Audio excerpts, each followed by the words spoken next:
இந்து திருமண சட்டத்தின் கீழே திருமணமாகி எத்தனை நாட்கள் கழித்து கணவனோ மனைவியோ விவாகரத்துக்கு அப்ளை பண்ணலாம்? சாதாரணமாக திருமணம் முடிந்து 1 வருடம் கழித்து தான் இந்து திருமண சட்டத்தின் கீழே கணவனோ மனைவியோ விவாகரத்துக்கு நீதிமன்றத்தில் அப்ளை பண்ண முடியும். அதாவது 365 நாட்கள் கடந்திருக்க வேண்டும்.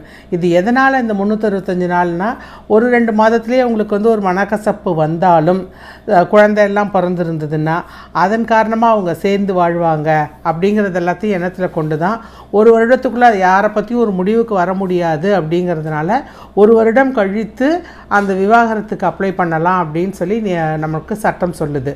ஆனால் சில எக்ஸப்ஷனல் கேசஸில் அந்த திருமண வாழ்க்கையை தொடரவே முடியாதுங்கிற ஒரு சுச்சுவேஷன் இருந்தாலோ, இல்லை அந்த ஆணோ பெண்ணோ தாங்க முடியாத ஒரு கொடுமையை அந்த திருமண உறவின் மூலம் அனுபவிச்சுட்டு இருந்தாலோ, இல்லை அந்த திருமண உறவை தொடர்வதன் மூலம் அவங்களுக்கு உயிருக்கு ஏதாவது ஆபத்து ஏற்படும் அப்படிங்கிற ஒரு நிலைமை இருந்ததுன்னா, அந்த மாதிரி ஒரு சுச்சுவேஷனை நீதிமன்றத்துக்கு தகுந்த ஆதாரங்களுடன் சாட்சியங்களுடன் அவங்க சமர்ப்பித்திருந்தாங்கன்னா, திருமணமாகி 1 வருடத்துக்குள்ளே அவங்களால நீதிமன்றத்தில் விவாகரத்து கேட்டு வழக்கு தாக்கல் செய்ய முடியும்.